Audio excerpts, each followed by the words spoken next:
श्री आबू देलवाड़ा महातीर्थ के अद्भुत रहस्य। अगर हमसे पूछा जाए कि जिन शासन के 5 महातीर्थों के नाम बताओ तो हम क्या कहेंगे? अष्टापद, शत्रुंजय, गिरनार, शिखर जी। और पांचवा है आबू जी। जी हाँ, महातीर्थ यानी कि ऐसे पावरफुल तीर्थ स्थान जहाँ पर छोटी सी साधना आराधना करने का फल भी कई गुना प्राप्त होता है। श्री आबू देलवाड़ा को श्री अर्बुदगिरी भी कहा जाता है। आबू भले सामान्य लोगों के लिए टूरिज्म का एक स्पॉट हो, लेकिन हमारे लिए वो महातीर्थ है। आज हम इस महातीर्थ अर्बुदगिरी यानी कि आबू जी के अद्भुत रहस्य जानेंगे। आप देख रहे हैं जैन मीडिया, बने रहिए इस वीडियो के अंत तक। तारीख 21 और 22 मार्च 2025 के दिन सेठ श्री कल्याण जी परमानंद जी पेड़ी सिरोही द्वारा आयोजित एवं भक्ति योगाचार्य परम पूज्य आचार्य भगवान श्री यशो विजय सुरेश जी महाराज साहब की निश्रा में 5 महातीर्थों में से एक श्री अर्बुदगिरी यानी कि आबू जी स्पर्श यात्रा का आयोजन होने जा रहा है। सैकड़ों की संख्या में लोग 22 मार्च 2025 के दिन विशेष इस तीर्थ की यात्रा करने वाले हैं। बहुत सुंदर व्यवस्था भी की गई है। अर्बुदगिरी स्पर्श यात्रा में जुड़ने के लिए इस QR कोड को स्कैन करके अथवा फ्लैश हो रही वेबसाइट लिंक पर जाकर अपना रजिस्ट्रेशन करवा सकते हैं। पूरी डिटेल्स आपको वेबसाइट पर मिल जाएगी। शत्रुंजय, गिरनार, शिखर जी, ये नाम सुनते ही हमारी रगों में एक भक्ति की लहर दौड़ उठती है। लेकिन क्या यही लहर आबू जी के नाम से भी उठती है? शायद नहीं। जिन विशेष तीर्थों की कैटेगरी में शत्रुंजय, गिरनार, अष्टापद, शिखर जी तीर्थ आते हैं, उसी कैटेगरी में राजस्थान के माउंट आबू की पहाड़ियों में बसा यह सुंदर एवं भव्य आबू देलवाड़ा महातीर्थ भी आता है, जो कि अब सिर्फ एक टूरिज्म का स्पॉट बनकर रह गया है। जबकि प्राचीन समय में इस महातीर्थ की स्पिरिचुअल सिग्निफिकेंस शत्रुंजय या गिरनार जितनी ही थी। इस महातीर्थ के रहस्य जानकर शायद इस तीर्थ के प्रति हमारा माइंडसेट बदल जाएगा। आइए जानते हैं श्री आबू जी महातीर्थ से जुड़े कुछ अद्भुत रहस्य सिर्फ 7 पॉइंट्स में। पॉइंट नंबर 1, जैन धर्म के इतिहास में यह उल्लेख मिलता है कि श्री आबू पर्वत पर 10 करोड़ मुनियों ने साधना, तप, जप आदि किया था। 10 करोड़ संख्या को संस्कृत में अर्बुद कहते हैं और इस कारण से यह तीर्थ अर्बुदगिरी के नाम से भी प्रसिद्ध है। कुछ शास्त्रकार भगवंतों का यह मानना है कि श्री आबू जी तीर्थ की पावन भूमि पर की गई साधना, आराधना, पूजा आदि का 10 करोड़ गुना फल मिलता है और इस कारण से भी इस तीर्थ को अर्बुदाचल के नाम से जाना जाता है। आबू पर्वत पर देलवाड़ा, अचलगढ़, ओरिया में महावीर स्वामी का जिनालय, ऐसे कई प्राचीन जिनालय अभी भी विद्यमान है और आबू की शान वर्तमान में देलवाड़ा है। पॉइंट नंबर 2, इस तीर्थ की प्राचीनता को बताते हुए एक उल्लेख यह मिलता है कि प्रथम तीर्थंकर श्री आदिनाथ भगवान की देशना सुनकर उनके पुत्र यानी कि भरत चक्रवर्ती ने आबू पर्वत पर 4 दरवाजे वाले सोने के चैत्य का निर्माण उस समय में करवाया था, जिसमें श्री आदिनाथ प्रभु की प्रतिमा जी को विराजमान किया गया था। ऐसा कहा जाता है कि श्री आबू जी महातीर्थ 24वें तीर्थंकर श्री महावीर स्वामी भगवान की विचरण भूमि भी है। प्रभु महावीर की साधना के वाइब्रेशंस को आज भी यहाँ पर फील किया जा सकता है।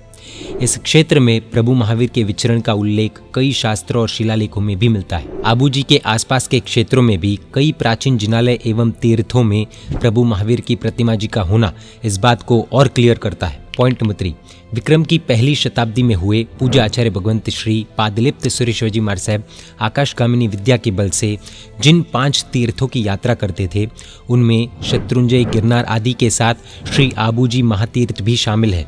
Imagine the spiritual power this महातीर्थ होल्ड्स। साथ ही जैन धर्म के महान आचार्य भगवंत श्री भद्रबाहु स्वामी जी महाराज साहब द्वारा रचित श्री बृहत कल्प सूत्र में भी श्री आबू जी महातीर्थ का उल्लेख मिलता है। पॉइंट नंबर 4, श्री आबू देलवाड़ा महातीर्थ में 5 भव्य जिनालय हैं। इन जिनालयों की यात्रा से शत्रुंजय, गिरनार, अष्टापद, सम्मित शिखर और पावापुरी, इन 5 तीर्थों के दर्शन का लाभ यहाँ पर एक साथ मिलता है। प्रथम श्री विमल वसही जिनालय, जहाँ पर श्री आदिनाथ भगवान मूलनायक के रूप में विराजमान है। श्री लूणा वसही जिनालय, जहाँ पर श्री नेमिनाथ भगवान मूलनायक के रूप में विराजमान है। श्री पित्तलहार जिनालय, जहाँ पर आदिनाथ भगवान मूलनायक है। श्री खरतर वसही जिनालय, जहाँ पर श्री पार्श्वनाथ भगवान मूलनायक है। और श्री महावीर स्वामी जिनालय, जहाँ पर प्रभु महावीर मूलनायक के रूप में विराजमान है। श्री आबू देलवाड़ा के विमल वसही जिनालय में अंदर एक खंड में एक श्याम वर्णी आदिनाथ भगवान की प्रतिमा विराजमान है। यह चमत्कारिक प्रतिमा विमल शाह मंत्री को भूगर्भ से मिली थी। यह प्रतिमा जी अति प्राचीन मानी जाती है। यहाँ पर परमात्मा के सामने प्रभु को देखने पर ऐसा अनुभव होता है कि जैसे साक्षात प्रभु ही हमारे सामने विराजमान हो। पॉइंट नंबर 5, आबू देलवाड़ा के 5 जिनालयों में से सबसे विशिष्ट और प्राचीन जिनालय है विमल वसही जिनालय। विमल वसही जिनालय का निर्माण मंत्रीश्वर श्री विमल शाह ने करवाया था और इस जिनालय की प्रतिष्ठा आज से लगभग 992 ईयर्स पहले हुई थी, 992 वर्ष पहले। प्रभु महावीर के शासन के प्राचीन जिनालयों में विमल वसई जिनालय का नाम विशेष जिनालयों की कैटेगरी में आता है। विमल मंत्री और उनकी पत्नी चंद्रावती जी उनके पूर्व भव में ज्यादातर समय अचलगढ़ क्षेत्र में ही रहते थे। एक बार वहां पर पूज्य आचार्य वगन श्री धर्मघोष सुरेश जी महाराज साहब पधारे। विमल मंत्री ने पूज्य श्री को वहां पर चातुर्मास करने के लिए विनंती की और पूज्य श्री ने वहां पर चातुर्मास किया। पूज्य आचार्य श्री के उपदेशों का विमल मंत्री पर बहुत प्रभाव पड़ा। एक बार विमल मंत्री ने आचार्य श्री से कहा कि गुरुदेव, राजमहल में और युद्ध भूमि में मुझे बहुत पाप करने पड़ते हैं, बहुत जीवों की हिंसा भी करनी पड़ती है। इन सभी के कारण मैंने असंख्य पाप कर्मों का बंध किया है। आप कृपा करके मेरे इन सभी पापों का नाश हो, ऐसा मुझे प्रायश्चित दीजिए। तब आचार्य श्री ने विमल मंत्री को समझाया कि जानबूझकर चाहकर किए हुए पापों का प्रायश्चित नहीं होता है, लेकिन फिर भी अगर आप सच्चे दिल से पश्चाताप करते हुए प्रायश्चित मांग रहे हो तो मैं आपको यह प्रायश्चित देता हूँ कि आप श्री आबूजी तीर्थ का उद्धार करवाओ। विमल मंत्री ने तुरंत ही आचार्य श्री की आज्ञा को स्वीकार किया। विमल वसई जिनालय की जमीन को खरीदने के लिए विमल मंत्री ने पहले तो जितनी जमीन चाहिए थी उतनी जमीन पर सोने के सिक्के बिछाकर जमीन खरीदी थी, लेकिन बाद में सोने के सिक्कों के बीच जो जगह रह गई थी, जो गैप रह गया था, उसे भी न्यायपूर्वक खरीदने के लिए विमल मंत्री ने फिर से पूरी जमीन पर सोने की स्क्वायर शेप की, यानी कि चौरस शेप की स्वर्ण मुद्राएं बिछाई ताकि बीच में गैप न रहे, और फिर उतना मूल्य चुकाकर जिनालय के लिए जमीन खरीदी थी। This is not just a story, this is our history. Vimal Shah मंत्री को संगमरमर में, जो कि एक टाइप का कीमती पत्थर है, उसमें कलाकृति यानी कि नक्काशी करवाने की प्रेरणा प्राचीन 7वीं सदी संगमरमर के पत्थर में भव्य नक्काशी से बने 108 पार्श्वनाथ भगवान के जिनालयों में से एक श्री मीरपुर तीर्थ के जिनालय को देखकर मिली थी। ऐसा कहा जाता है कि श्री राणकपुर तीर्थ के निर्माता श्रेष्ठी धरणा शाह को श्री राणकपुर के जिनालय में विशिष्ट कारीगरी एवं कलाकृति का निर्माण करवाने की प्रेरणा श्री आबू देलवाड़ा के जिनालयों की कारीगरी को देखकर ही मिली थी। ऑल आर इंटरकनेक्टेड, ऐसा कह सकते हैं।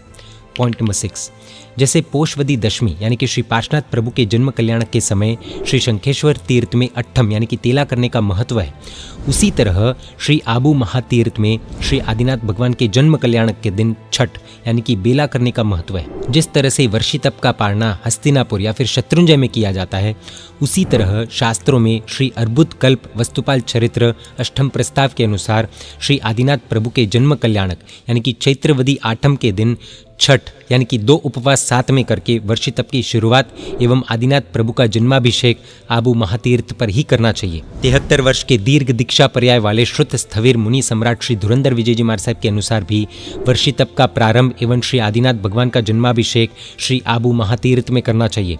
इससे हम इस महातीर्थ की इंपॉर्टेंस समझ सकते हैं। पॉइंट नंबर 7, एक समय में आबू जी के ऊपर के पहाड़ी इलाके में 12 गाँवों में जैनों की बस्ती थी।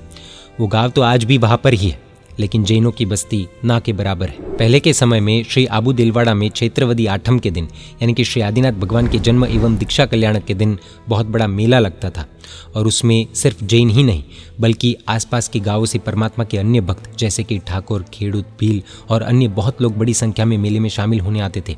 सभी लोग भक्ति भाव से जिनालय में जाकर भगवान के दर्शन करते और शक्ति अनुसार परमात्मा के चरणों में द्रव्य भी अर्पण करते थे।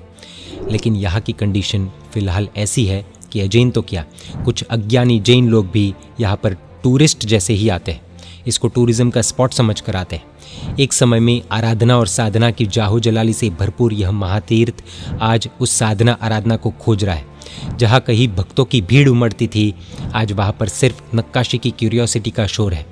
जहाँ पर कभी प्रभु भक्ति की गूंज चारों ओर सुनाई देती थी, वहाँ पर आज भौतिक कॉन्वर्जेशन सुनाई देती है। जिन शासन के इस ऐतिहासिक महातीर्थ को आज हमारे अटेंशन की जरूरत है, उस साधना और आराधना को वापस जगाने का समय आ चुका है। इसी उद्देश्य से श्री आदिनाथ भगवान के जन्म कल्याण के दिन यानी कि चैत्रवदी आठम 21 एंड 22 मार्च 2025 को श्री अर्बुद गिरी स्पर्श यात्रा होने जा रही है।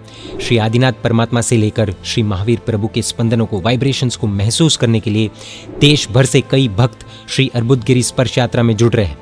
इतिहास के पन्नों में भक्ति स्थल की पहचान खो चुके इस महातीर्थ को एक बार फिर भक्तों की गूंज से भरने के लिए हम सब इस यात्रा से जुड़ सकते हैं। अर्बुदगिरी स्पर्श यात्रा से रिलेटेड अन्य जानकारी के लिए इस कॉन्टैक्ट इन्फॉर्मेशन पर संपर्क कर सकते हैं अथवा arbudgirisparshayatra.com इस वेबसाइट पर विजिट भी कर सकते हैं। अगर आप भी इस यात्रा में जुड़ रहे हैं तो इसी वेबसाइट पर जाकर रजिस्ट्रेशन कर सकते हैं। तो क्या आप श्री अर्बुदगिरी स्पर्श यात्रा के लिए तैयार हैं?